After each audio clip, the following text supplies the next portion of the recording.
The buttons have been pushed. We're live. Hi, everybody.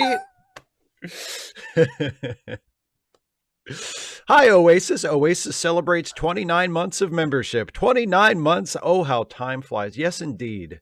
Yes, indeed.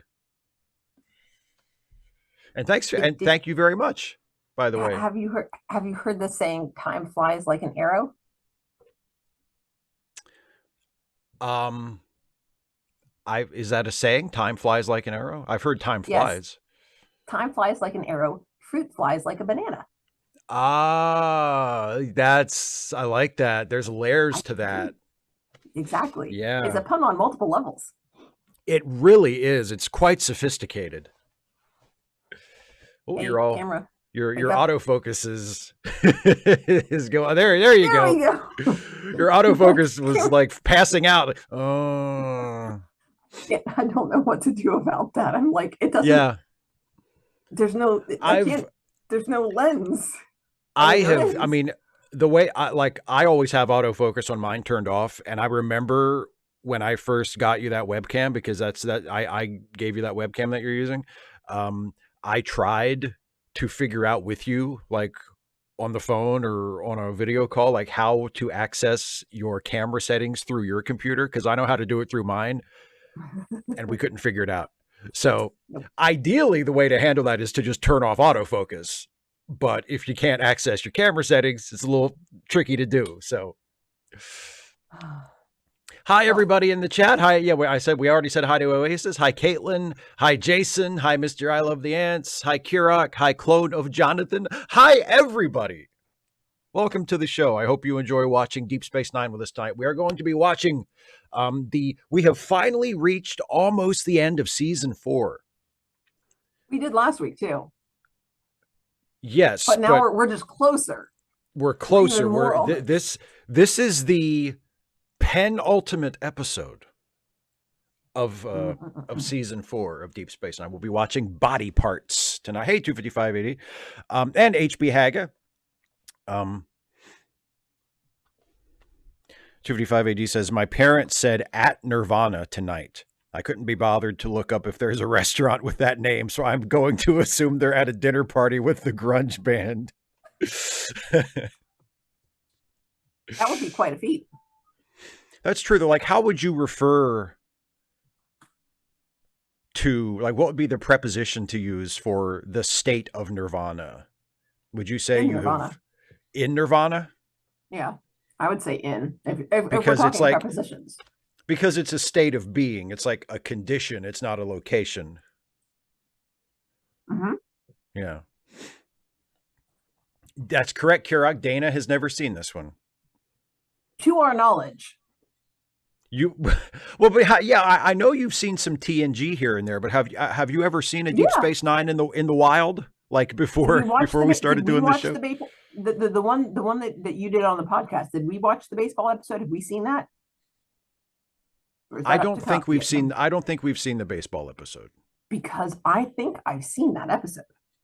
Okay, well then that's one in addition to the ones we've watched. So because I know I've seen some DS9 just somehow, like, I don't know, I was flipping through Yeah. channels and I was like, whatever. So yes, Clone of Jonathan. We were just remarking on that. I was like, okay. And then, Yeah. and not only that, like, we had to scroll down and then I had to click a different thing. And then, like, when it loaded, like, the first time it loaded, it looked like a seriously old school, like, my homepage. It had all the links on the left. And I'm like, that's why, I mean, you're like, why are Yeah. you making that face? I'm like, it's doing a You thing. can't. Yeah. You have a very poor poker face. You have the opposite of a poker I face. didn't know I was playing poker.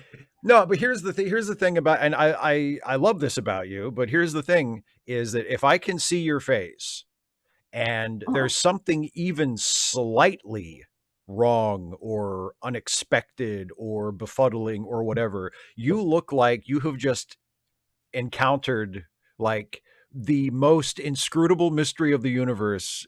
I mean, like, you wear it on your face times a million. So am I sort of like not quite to Jim Carrey's level, but sort of have a like just plasticky face. It's not so much plasticky, it's just your emotions are writ large. Yeah. Have you seen Stardust? Yes. Yes. Again, you asked me if I'd seen Brave earlier, and I said yes, and it's been a long time. It's been a little bit longer than that since I saw Stardust. And again, I've only just seen it the once, but yes, I have seen it. That reminds me, I want to ask the chat for book suggestions for the two potential courses. Oh, But yeah, we can do that. Yeah. so I watched a cinema therapy, the episode where they talked about that one. They were specifically looking at the romantic relationships, one between the main character and the girl back home, and the main character and Claire Danes. And yes. nothing to do with those relationships, but the character who is a film producer or filmmaker, I don't know what, I don't know if he's actually a producer. He's just somehow involved in the creative process. Don't really know what he does.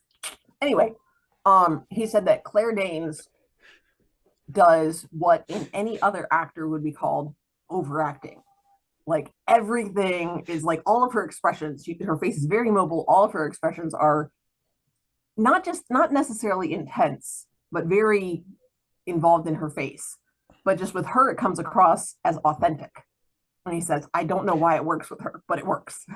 So I don't remember. Like I say, it's been a long time since I've seen the movie. I don't remember a lot of it, but yeah, Claire Danes is one of those actors that she's a very expressive actor. Yeah, that's exactly what they said. And yeah, but you're right. Like it seems natural to her. It doesn't seem like she's overacting. It just seems like that's just how her face works. That's how she registers emotions naturally, and it just works for her. Doing what comes naturally. But yes, it is. Go ahead. Huh? We were just at the same time. I'm sorry, I wasn't trying to interrupt you. No, it's fine. Different things at the same time. So go ahead. It's fine. Okay, Andrew Klang had an interesting question. If David Suchet had guest starred on Deep Space Nine, what kind of character should he have played? I mean, he could have been a good Ferengi. He has the stature to be a Ferengi. Ferengi are usually portrayed as being kind of short. And he's good with comedy. He has good comic timing. So, that's important for a Ferengi. So yeah, and he also does the sort of clipped tone and the biting intensity really well. So I can see him like, treating insults with other Ferengi and Yes, very much. Being dismissive. Yeah. Yeah, for sure. Yeah. And then I did what I think I've told you my favorite Stardust story, right? About Neil Gaiman and how he visited the set where they were working on the props. It sounds familiar, but I don't remember. You may have, but I forgot. Please tell me. Please share. That he looked as they were building the ship, the airship, and he was just like, look, there's like dozens of mastercraft or dozens of craftsmen, some masters, some of them, journeymen, and assistants and things like that. And he sees all these people scurrying back and forth in this ginormous set being built. And he's like, when you're writing, you just write Sky Pirates. And there you have it. Right. And now they're like doing all this work and spending all this money because I decided to write Sky Pirates. He's like, okay, so now it's like really involved. It reminds me of one of my favorite Lonely Island songs because I love the premise so much. The song is called Japan, and the premise of the song is they're just making as many specific references to Japan in the song as they possibly can, with the idea that when they make the music video, they'll have to shoot it on location in Japan and they'll get a free trip to Japan. And it's hilarious. And the funniest part is they never released that song as a single. They never made a video. So they put this song that is there's like completely like cynically crafted to force the record company to send them on a trip to Japan. And they never got to go to Japan. I love it so much. Oh, Yeah, I think because like it evolves in the last verse. They're doing stuff just flagrantly to waste money. They're describing things in the song and then describing throwing them in the river. Like the song is designed to waste the record company's money if they ever make a video, and it's just hilarious. Vilcana mentions Robert De Niro's role in Stardust, of course, Yeah. in Sky Pirate, and so not just over the top, but specifically flamboyant pirate captains. That character or Captain Hook in Hook. Oh, which do I prefer? Or just in terms of flamboyance, yeah. who Well, I will. I mean, flamboyance is better.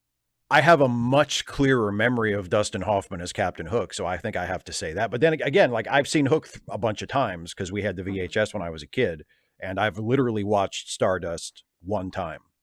And to be honest, I remember Robert De Niro being in it. I don't remember anything he does in the movie. He waltzes. So I remember liking the movie. Like I remember liking Stardust a lot. But I've seen it once and it was 15 years ago and I remember almost nothing about it.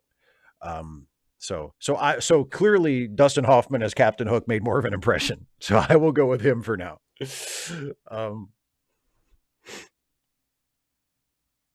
255 AD says there's a bit in Stephen Fry's autobiography about the fewest words that cost the most money in any screenplay. He claimed it was the fleet's meat. Yeah, I could see how that might be expensive.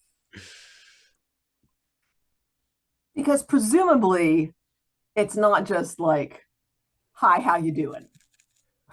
Right. Because also, not only do you have to have the ships and the water and like lots of like helicopter camera type stuff. Something has to happen. Probably get involved in explosions. Yeah, for sure. Michael Bay would approve. Oh boy. It's awesome. Oh boy. Well, yeah, Andrew has a good. Hook was literally the title character, but it wasn't really about Hook. Right. Well, not only that, but I was saying specific comparisons in terms of flamboyance. Yes, and so, not in terms of be a title character and not be flamboyant at all. But I mean, come on, love me, Strumpet. So much fun. Caitlin, both the book and the movie are lots of fun. I enjoy them both. My question for the chat. So please. Now this doesn't necessarily mean it's going to pan out, but apparently our department has been told that we're supposed to come up with 4 electives for next year, or we're supposed to propose 4. I think there's 10 of us in the department, so we're going to have to whittle it down, but each of us gets to propose 1, and then I guess we're going to, whatever. Well, I have 2 ideas, but I only get to propose 1. So, text suggestions for dystopia and monsters. Go. Because it's gonna depend on, I have ideas for what I would want to do with both courses, but it's going to depend So you're asking for dystopian books or yes. I guess horror novels with like a monster. A good monster story. Yeah. So and also short stories would be excellent. So the more variety that I can have. So like It is huge. Like that sucker, that's a friggin' semester right there. So I'm not going to use something that long. So for dystopia, obviously we've got a lot. I'll probably push for Brave New World as my classic texts. They read Fahrenheit 451 and Anthem in 9th grade. 1984 is going to be way too dense. Animal Farm is a possibility, but I like Brave New World better. And then I'm also pretty familiar with relatively recent dystopian YA type stuff. So anything from City of Ember, which is middle grade, Ugly's Pretty Specials, the Neil Shusterman Unwind, Cory Doctorow's Little Brother X, or Little Brother, sorry, just has the X on it, just Little Brother, I think. So yeah, there's a lot on there.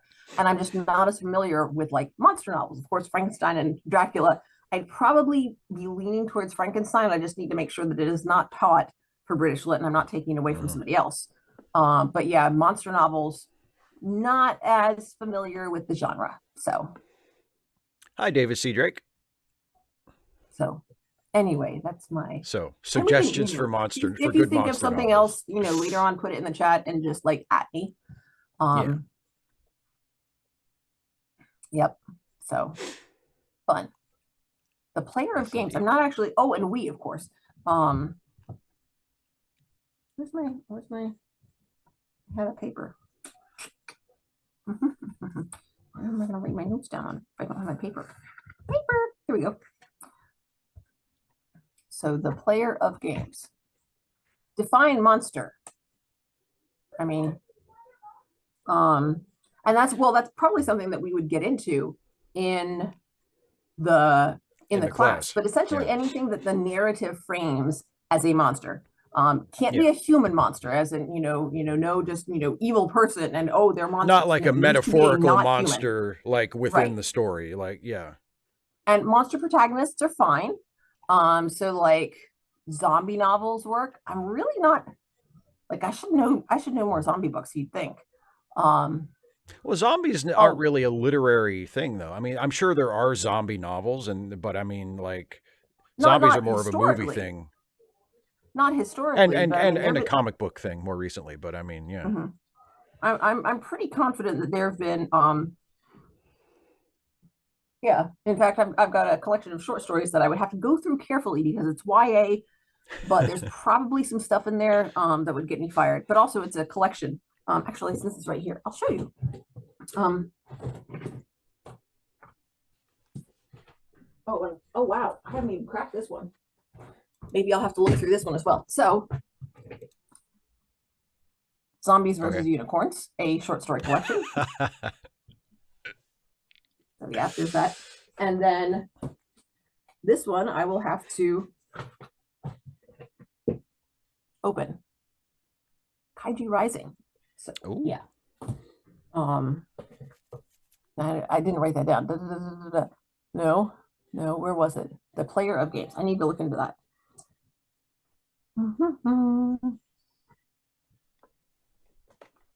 I'm leaning towards dystopia mostly because I'm more familiar with that, but and it would probably be easier to find suitable texts, I'm sure. I mean, I am not. I just, I read a fair lot. Oh, Caitlin says. Yeah, Caitlin, if I happen to get to teach this course, and it is dystopia, I almost would surely want to use the novelette 1888, the 100 Years. Oh God, dang it, I can't think of what it is. He talks about them all. Edward Bellamy. I can't think of the title. It's gone. No, it just went away from my brain. Anyway, but it's actually a utopian story. And looking backward, that's what it is, by Edward Bellamy.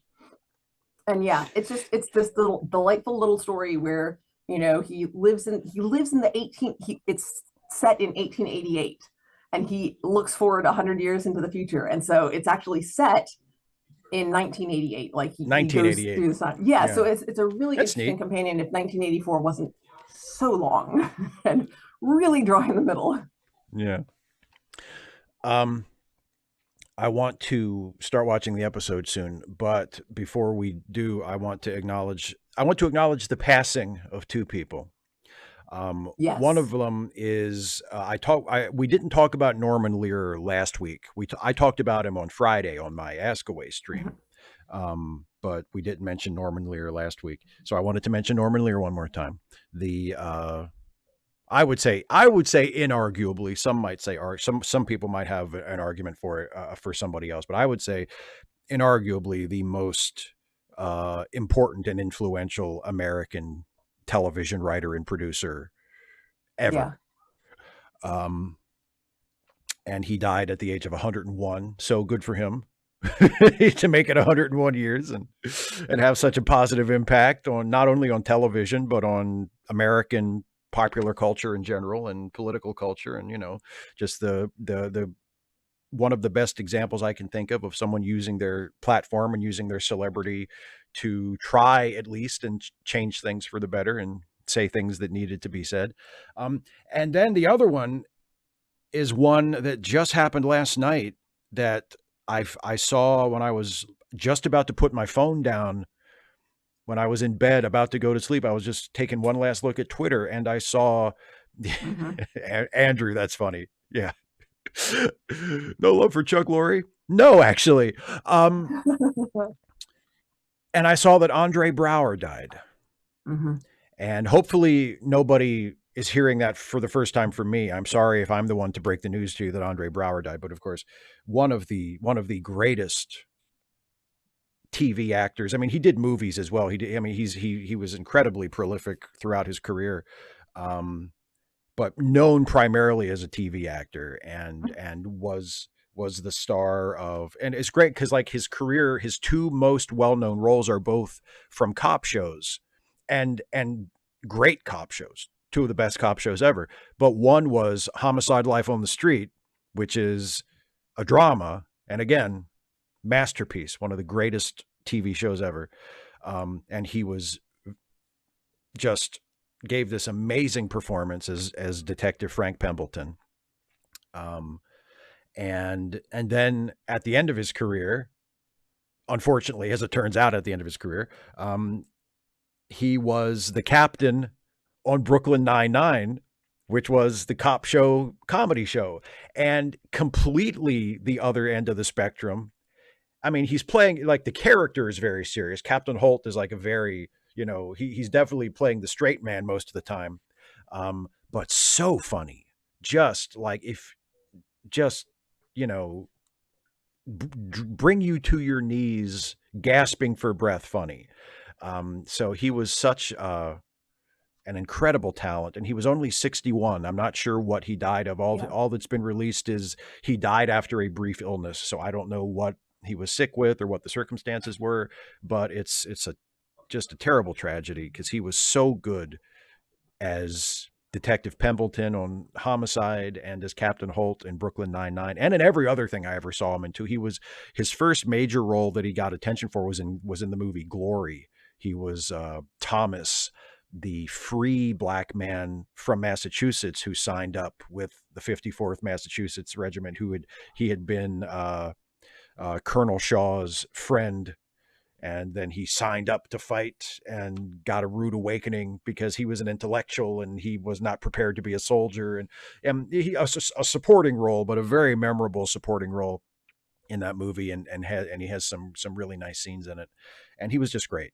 He was just great. I think I don't know when I'm going to have time with everything else I need to watch, but one of these days, sooner rather than later, I'm going to pull my Homicide: Life on the Street box set off the shelf and watch some Homicide because it's one of my favorite shows ever, and I haven't watched it in such a long time.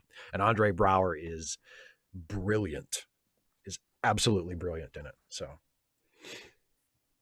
Well, that's there that's you high go. praise considering how much you love NYPD Blue.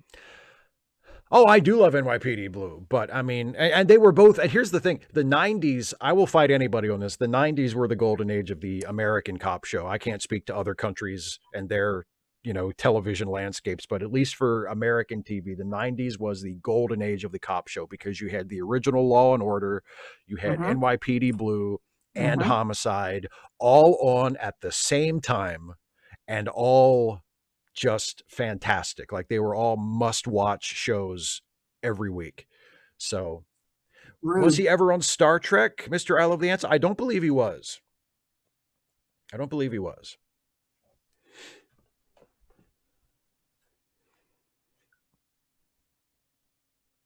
So, Yes, 250 I did. I wrote it down.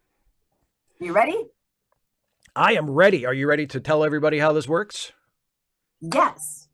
So, because this is Steve's channel, he has to be the one in charge.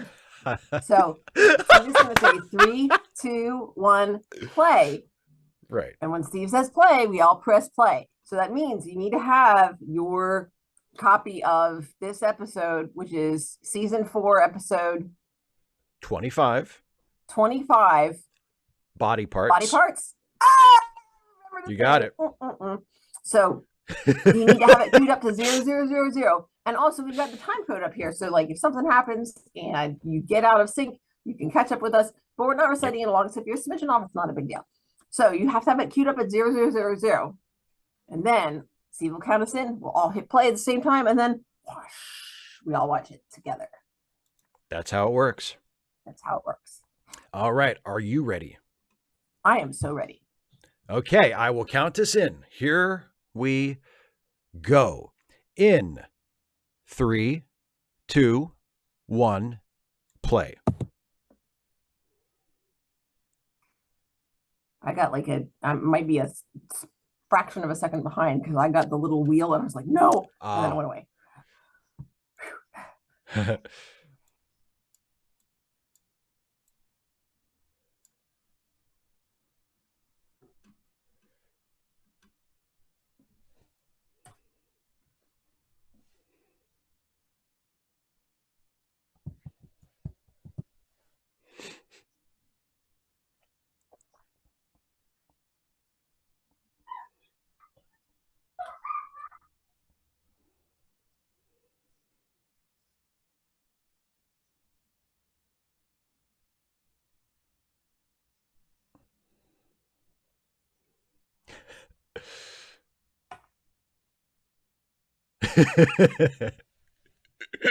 Snakebit Cat, if you keep making references from Lower Decks, I'm going to kick you the fuck out. See, Steve will have to be the one to kick you the fuck out because I won't know. Call a meanie must suffer in every form. Oh, look.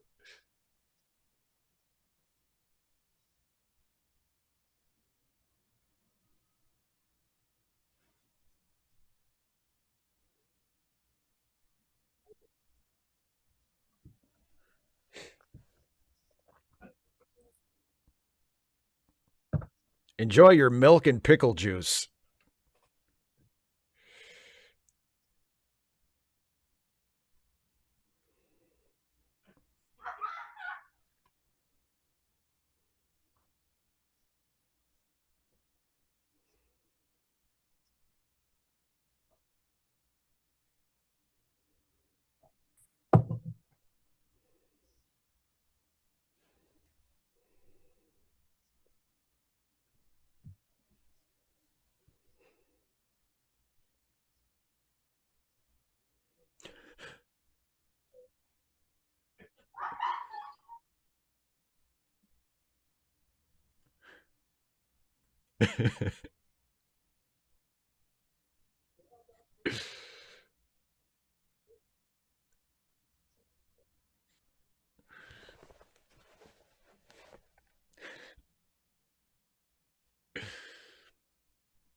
So, your clue to the fact that Quark is not really dying is that they played that beat for a laugh.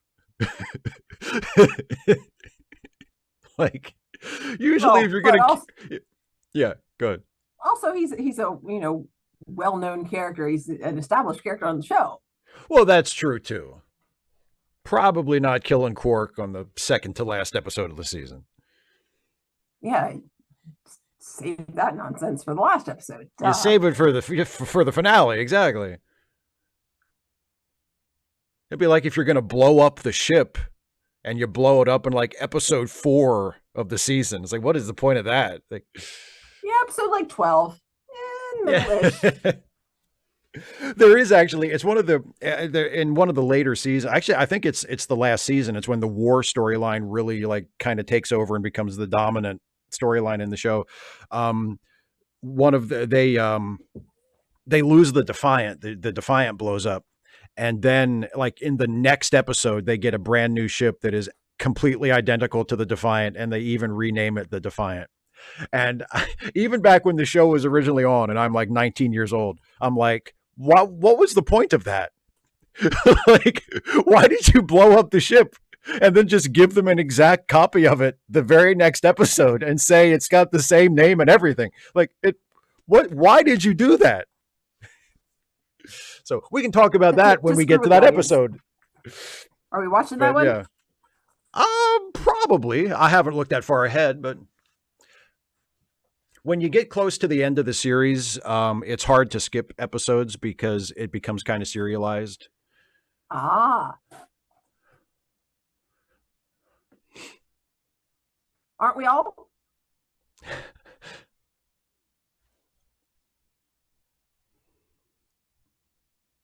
The Are You Dying one. The death test results are disappointing.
How did they not have the money to rename the Defiant ship model? Just like change the dialogue.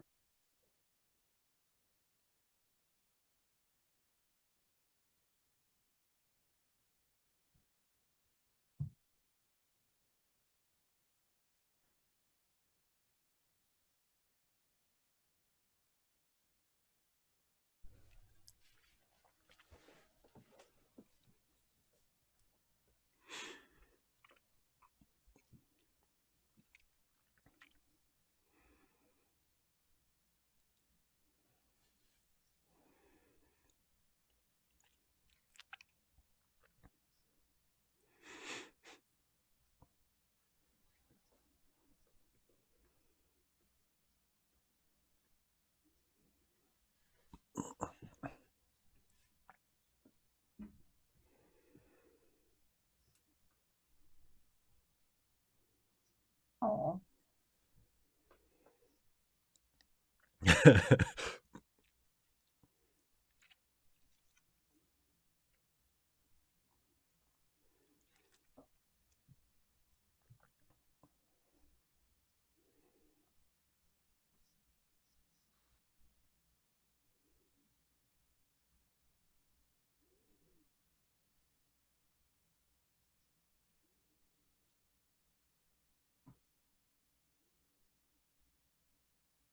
Pizza goose wheel. I already finished mine off, alas.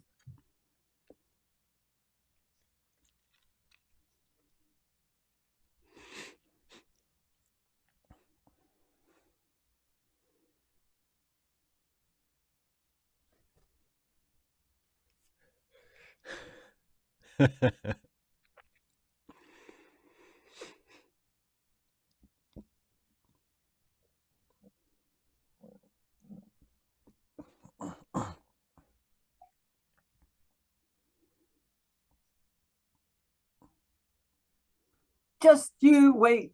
Just you wait.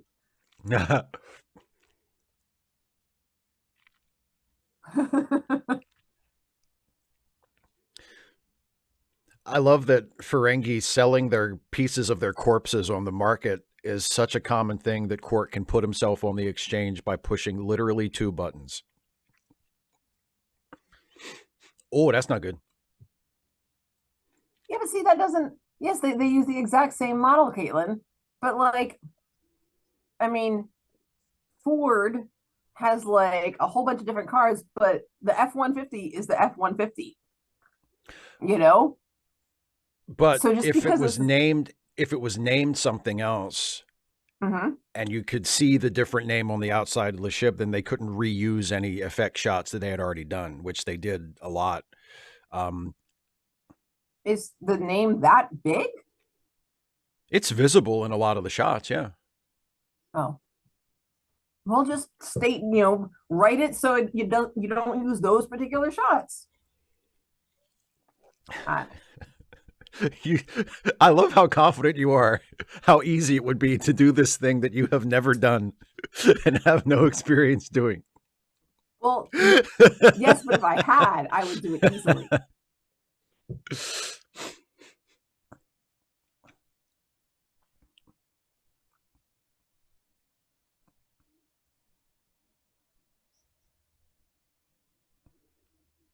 Okay, so the bit you may have missed because we were talking is that in the shuttle accident, Keiko was injured, so they had to transplant Keiko's baby into Kira's body. Okay.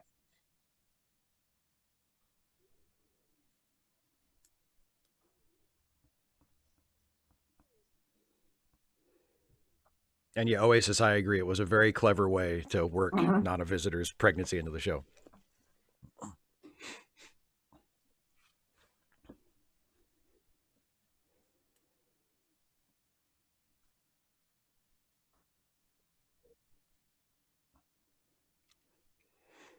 Yeah. Let's not lose the good.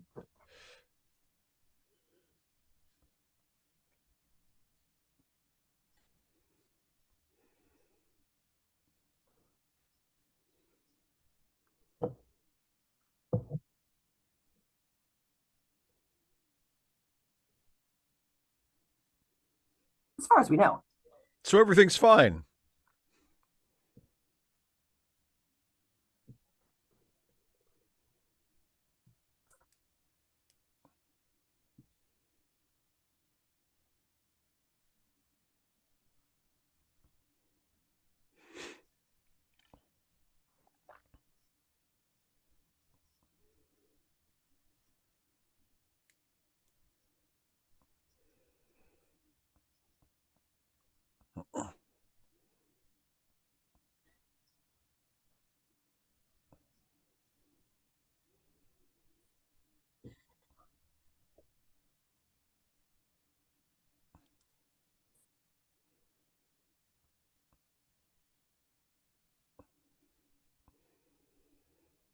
Couldn't we just have Nana stand behind some consoles or something for a few months?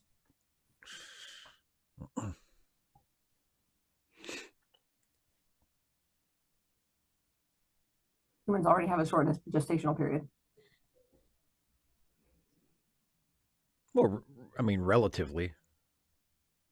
Significantly. Wait, but he said Bajarans are 5 months. So humans are 9 months. Remind me about that later. Okay.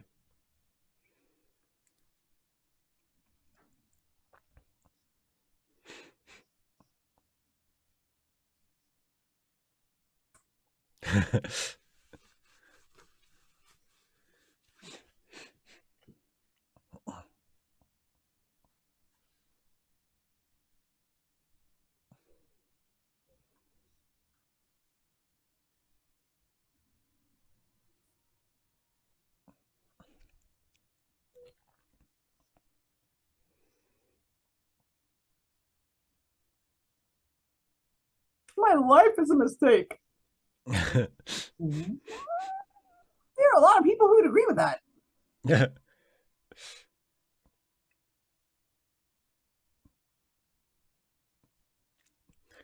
Brother, come here quick. You've got to update your headshot. It's still from season 1. Do you know how much latinum that costs?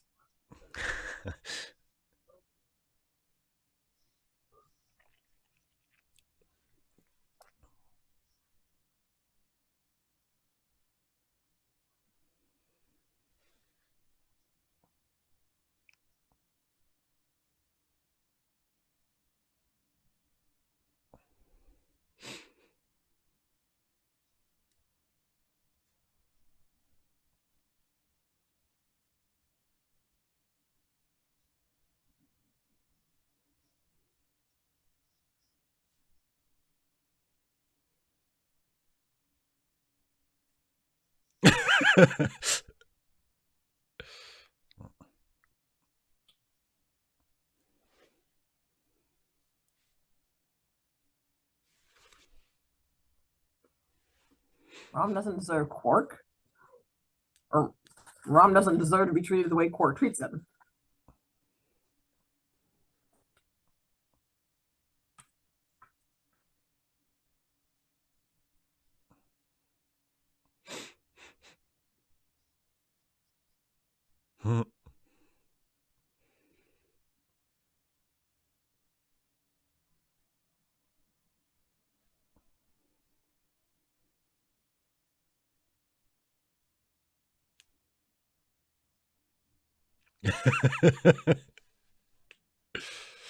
Winner, winner, tube grub dinner.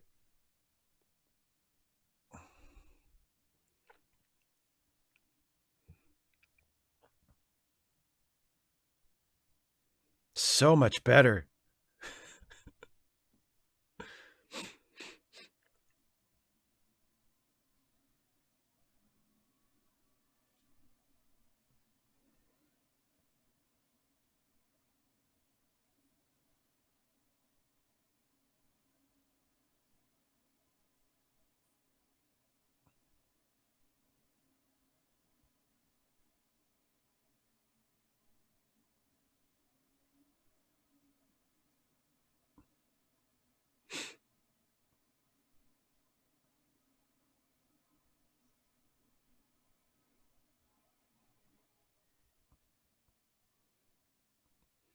Is this what it's like to be a dad? And you owe me for this.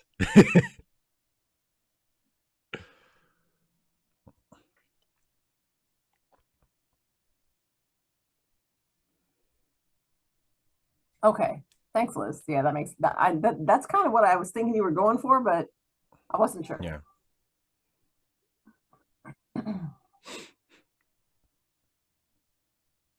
Well, weren't Mr. I Love the Ants, weren't they on the little ship? They were on the runabout, yeah. Yeah.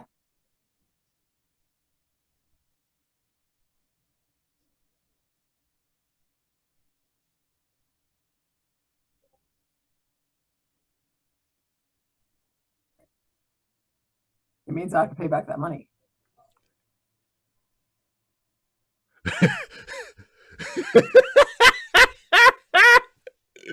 I love that that's the first thought he has.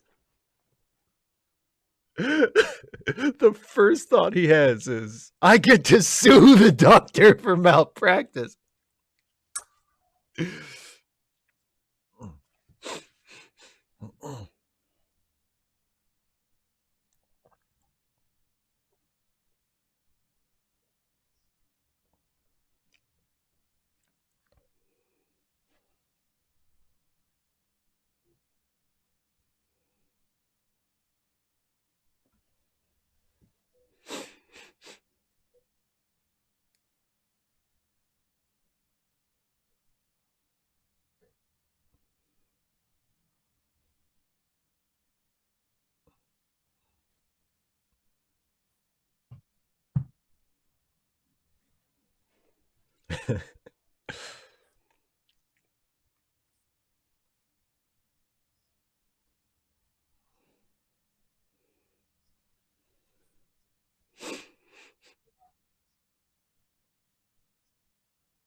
No, Mr. Quark.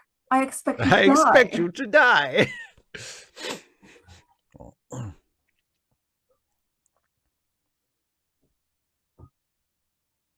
He's gonna desecrate the desiccate.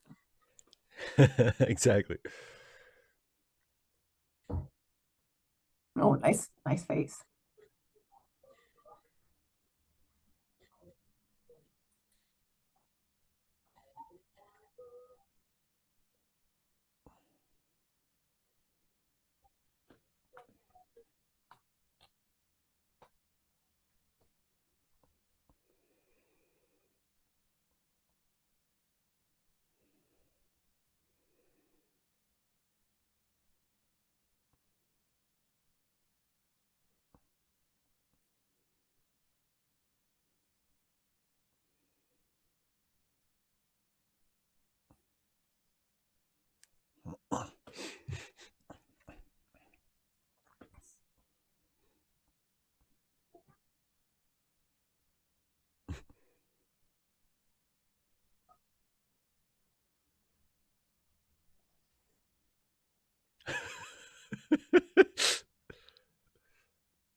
You gave them a discount.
You're gonna wait.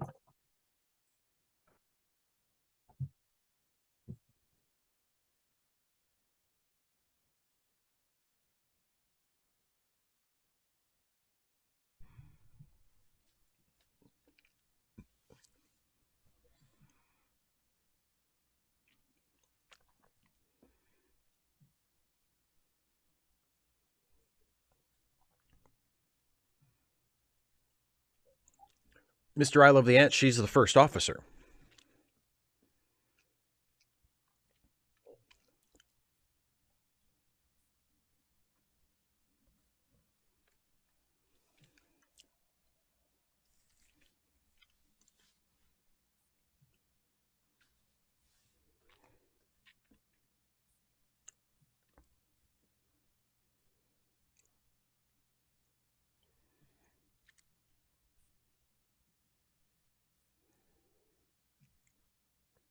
Oh, an assassin is someone who kills people.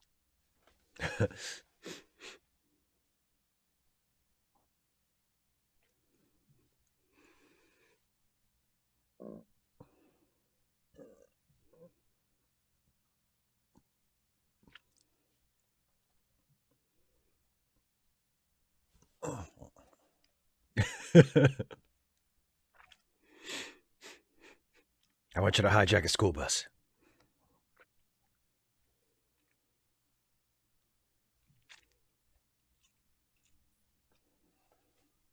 Oh, in that case, I accept. It's a deal.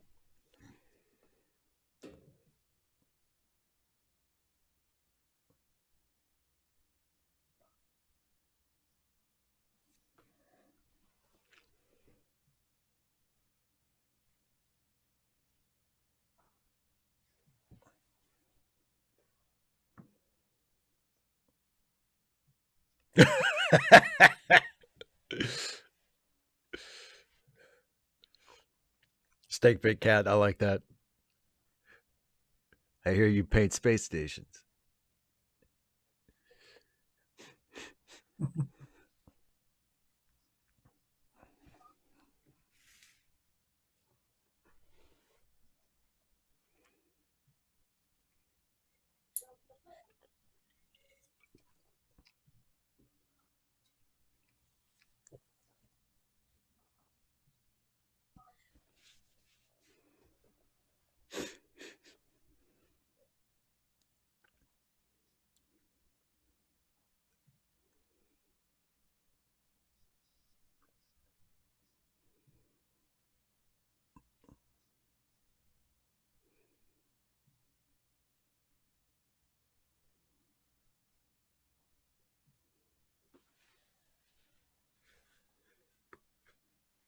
Every Ferengi dies wrong.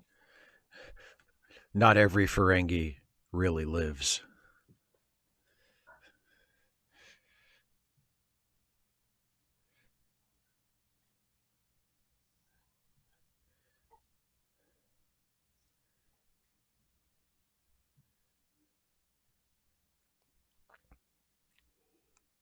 I assume my visa is good here.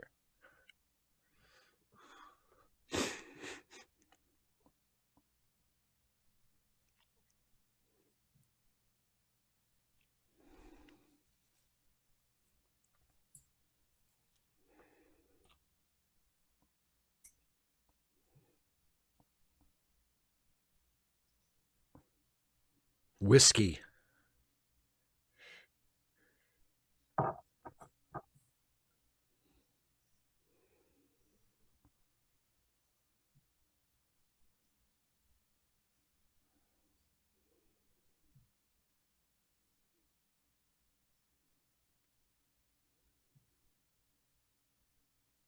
Nauseated.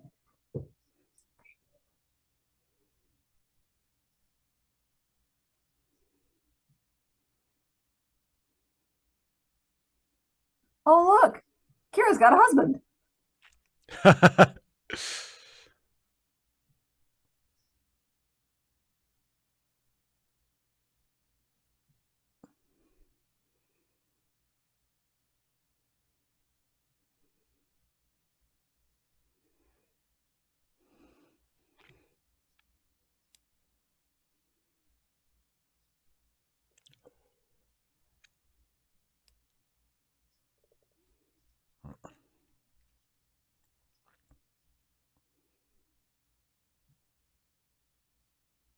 You tell her. No, you tell her.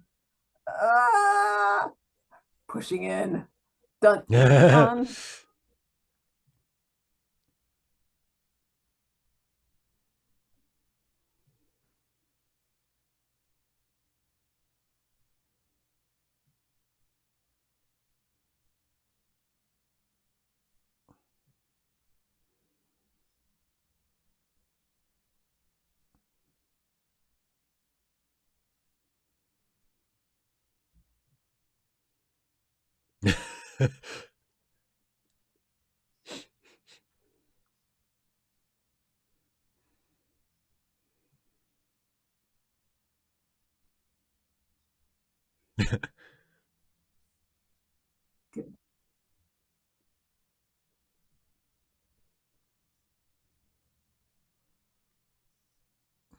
Oh, the disruptor would work. You just have to be naked. Right.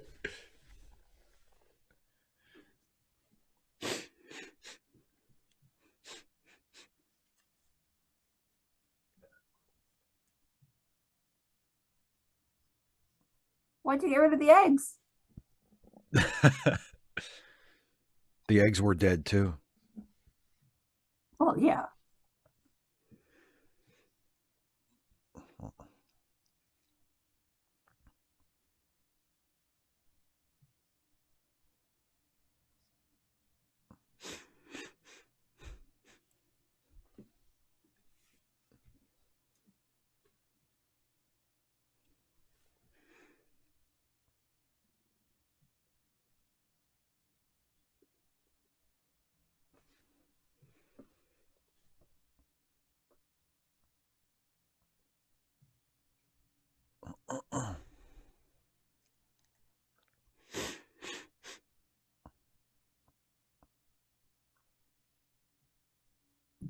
Kirak, yes. Very well, thank you.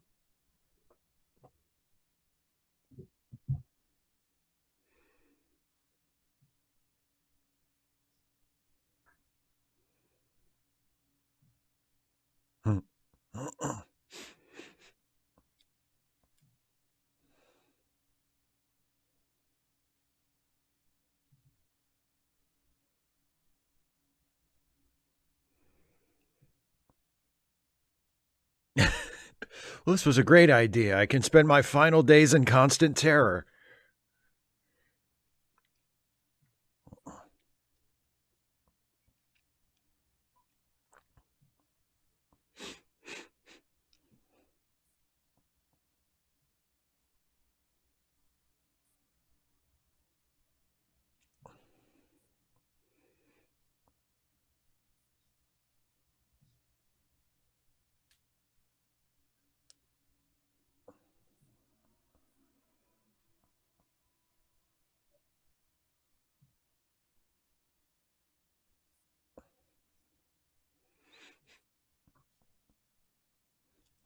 Cut to commercial.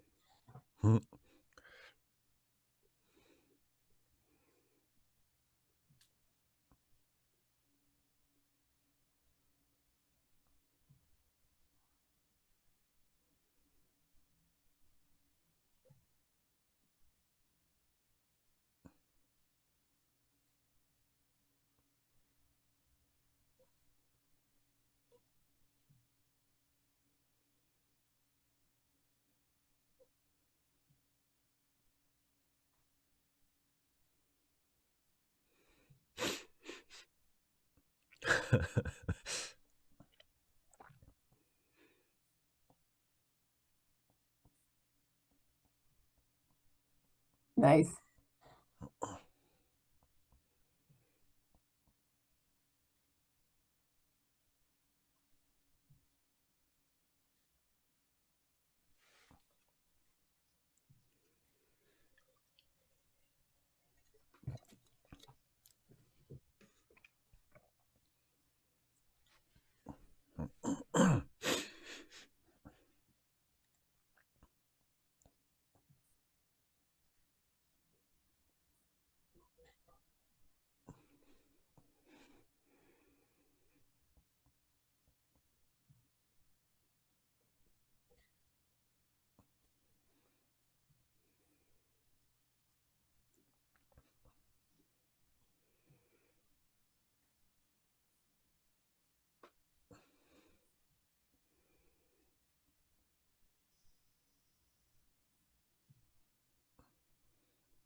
Oh.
David C. Drake, he's like a Boy Scout.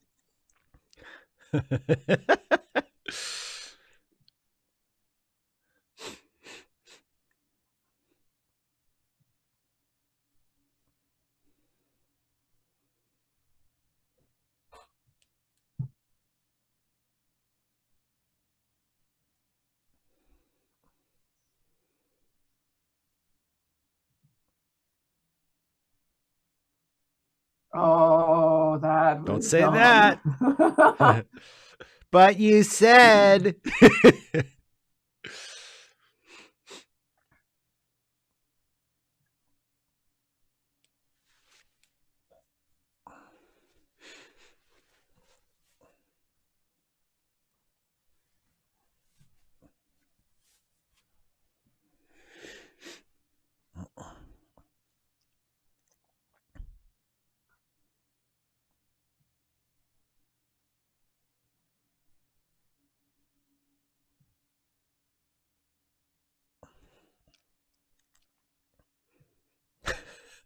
I don't even have any embroidery on my jacket.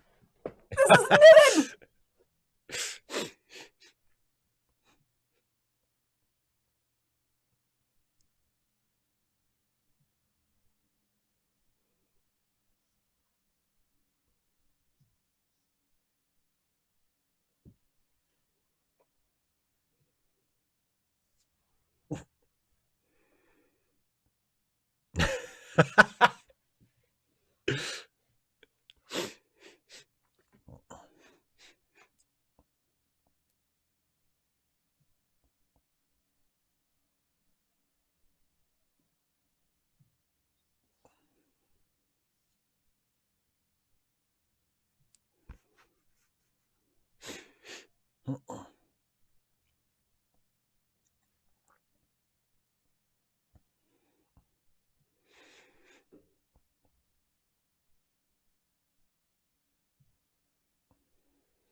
Send me the bill. I'll pay it promptly in the currency that doesn't exist in my society.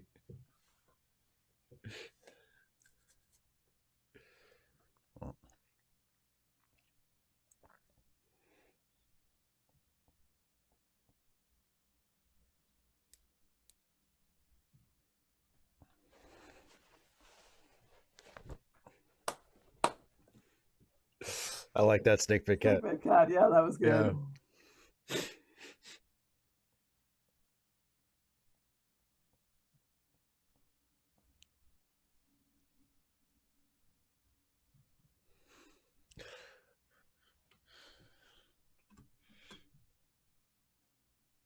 Yes, but he's their thief and liar. Gosh darn it. Exactly.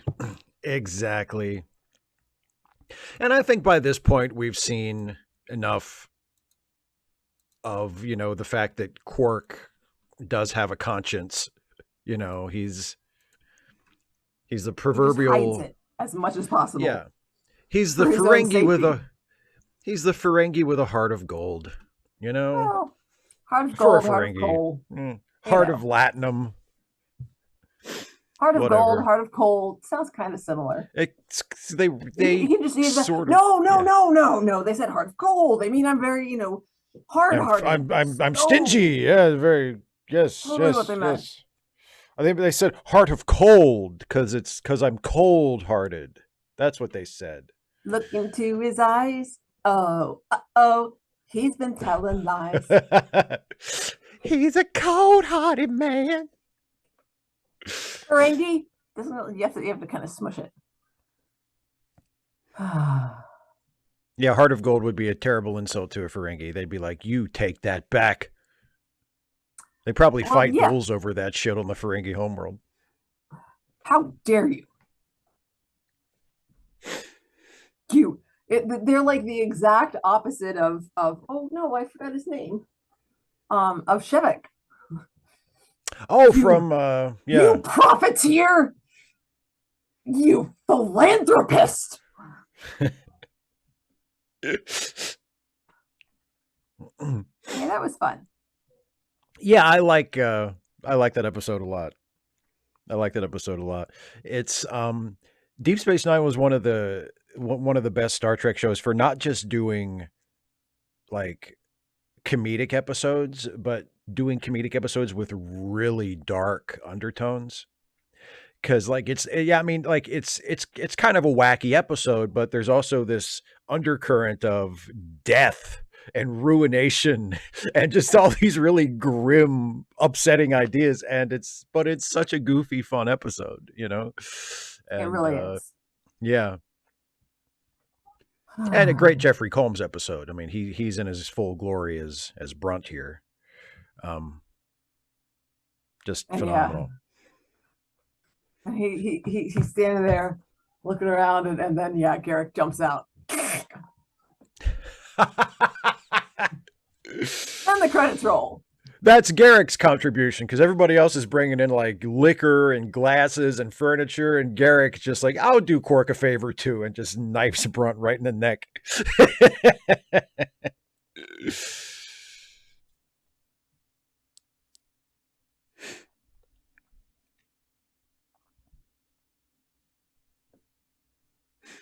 So, shall we play some Wordle and then call it a night? Oh, 255 AD says there's this scene in The Simpsons where Homer wants to tell his friends something he's supposed to keep, and he imagines a random guy who says they deserve to know. And I can't wait to hear the rest of it.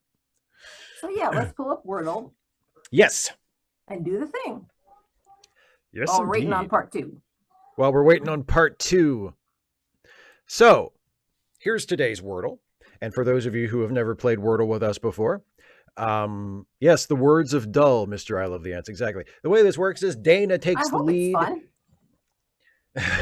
Dana takes the lead, but Dana is not actually seeing the Wordle board. She is only going by my description of it. The rest of you can see it on your screen right now. And the fun part for you is, if you're watching and you're with us in the chat and you want to play along, you can do so. You can throw in your guesses or suggestions in the chat. The only thing we ask is if you have solved today's Wordle already, do not give it away and do not offer any hints or cheats, however well-intentioned they may be. Because we want to solve it honest. We want to be honest Wordle players. Yeah. So anyway, yeah. Because you know what, Dana? You know what? When you cheat, you're really only cheating yourself. I know. Then we don't get to really play. Because there's only one that comes out every day. But I didn't intend for that to be poetry. But nice. So shall we start with your customary starter word? Tradition. Tradition. No, that's too many letters. Heart. Yeah. Let's do heart. Okay. So is anti-disestablishmentarianism. No, too many letters. Okay, heart. Heart gives us the E, but in the wrong position. And the T in the right position. So we know that the last letter is T and that there's an E in there somewhere. Okay. So let's try lions. Let's try lions and figure out maybe some more of these letters. I wonder if the NT is a common N cluster. I wonder if the N will be in the right place. Is the N in the right place? The N is in the right place. And there is an S. So we know that it's something, something, something, NT. And one of those something, something, somethings is an E, and one of those something, something, somethings is an S. And we know that the E isn't the second letter, so the E is either the first or the third letter. Or the third. No, David C. Drake, we need an E. It could be spent. It could be sent or spent. It could be sent or spent. Yes, that's true. It could be sent. Let's see.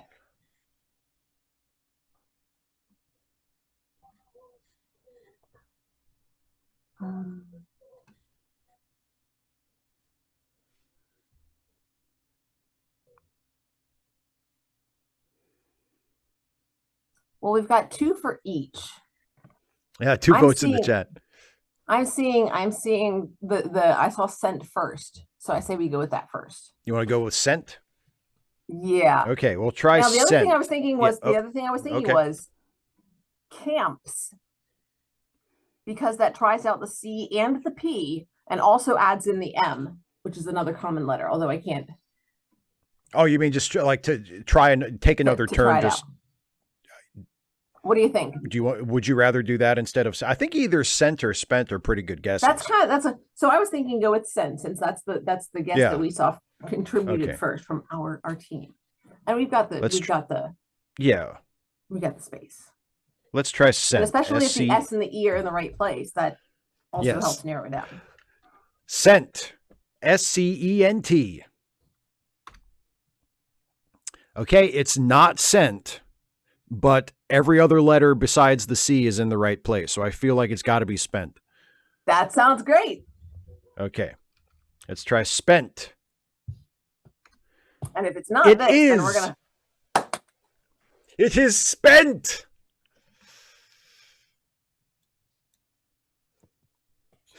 And our perfect Wordle record continues. Huzzah! That's Caitlin. You know what? It could be smunt or skent. Yes, it Dana. It couldn't could be have been smunt because we snent. need the E. We have an Oh, E in that's there. We've true. got that. Yes, it needs to have the E. So, yeah, snent. Slent would have been No, good too, David. Yeah. HB Haga, it has to be 5 letters, so Woot doesn't make it at all. No, Woot is It's just like it's completely right out. disqualified. Yeah. It does have the T in the right place. It is the last letter.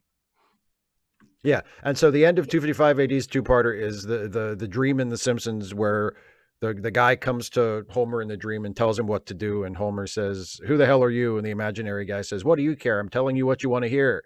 The first Nagus dream reminded me of that. Yeah, that's one. I mean, and they kind of acknowledge that, like in the episode Yeah. when Quark finally realizes, like, wait a minute, this is my dream. You're a character in my dream. This is just me talking to myself, basically.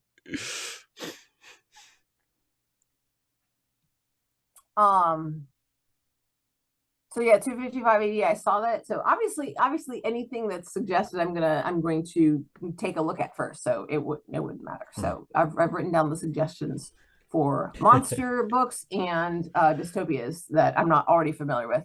Yeah, I didn't even think to put Hunger Games on there. And I think I have copies of Divergent too. So yeah, there's a bunch of them that I've got. I don't have full class sets of, but I used to do dystopian. I used to do a dystopian unit with literature circles years ago. So, yep. So next week we're back to Poirot. Yes, and do you remember what episode is next week?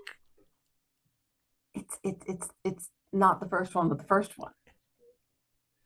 It's a Affair at Styles. Yes, right? The first part. Yes, the Have yes, you found? yeah, Have you picked us a pausing point? I have not, but I will before next week, so I can tell everybody. Well, I sure hope so. Where to stop? Yeah, so I know when to stop. But yeah, so what we're talking about is next week we're back to watching Poirot, and it is a feature length episode. It's a 90-minute episode, but we are only going to watch half of it for the show. So we will watch the first half of the mysterious affair at Styles next week. A story that Dana knows very well because she was in a stage production of it. Yes. And we can't say a whole lot more than that because it might be spoiler. No. Caitlin, but yes. That is a definite possibility. Although I would have to watch it first, or Steve would have to watch it first. We're gonna finish Poirot before we finish DS9, right? I would think so, yeah. I would think so, yeah. Yeah. So yeah. So I'll have to watch it first to make sure it passes my muster. Vilcata says my huzzah sounded like I was doing Alan Tudyk's Clayface. And yeah, the Harley Quinn series is fantastic, and Alan Tudyk as Clayface is hilarious. Actually, when I go huzzah like that does sound like that version of Clayface, but I actually get that from Tom Servo from Mystery Science Theater. And he didn't do it all the time, but he did it every one. Like if like the one I'm usually thinking of when I do that I'm kind of imitating is there was I think it might have been Cave Dwellers. There's a scene in Cave Dwellers when like an explosion goes off on screen and Tom Servo goes, "Huzzah!" So that's what I'm imitating when I do that. And I've done that for years. But yeah, now that you mention it, it does sound like Alan Tudyk's Clayface. So, are we planning in 2 weeks to be? I honestly don't know. That reminds me. Shoot, I was going to call my parents today and say, "Hey, what are our plans for Christmas?" So I do not know. Don't know. I have no. I mean, Christmas is Monday this year, and our show is Wednesday. So I mean, unless you wanted to take that week off, which I mean that will be fine with me, but I Well, currently mostly it's have just no plans to take like if to take that Wednesday week off. in particular is the day that like my family can, we could Oh this yeah, is when the family day is. if you need to, Oh because no. yeah, if you're then yeah, that's fine. But no, I don't have any plans of taking it off. Kieran Like is like, I I think want to make sure that I'm here for this next episode of DS9. oh yes, Broken Link. It's yes, the season finale. So I guess we're watching that one. Yes, we're not skipping Broken Link. Okay. I haven't gone through the episode list for season 5 to see which ones we can skip there. But, well, you better hurry up. okay. I'm saying it'll be tough though again because season 5 is another really good season. And I know there are a few that like we just absolutely can't, that are unskippable. Like season 5 is the one with the Trouble with Tribbles episode. We got to watch that one. Or as I like to call it, the Forrest Gump episode. Because they Forrest Gump the actors into the Trouble with Tribbles. So. Oh, fun. That is quite cute. Indeed. Dun, dun, dun, dun. Okay, and yeah, I guess that's about it. Yes, it is. And yes, Kirak, well, I mean, I can skip it if I want because it's my fucking show. But I won't skip it because it's our show. It's our fucking show. But it's on my fucking channel.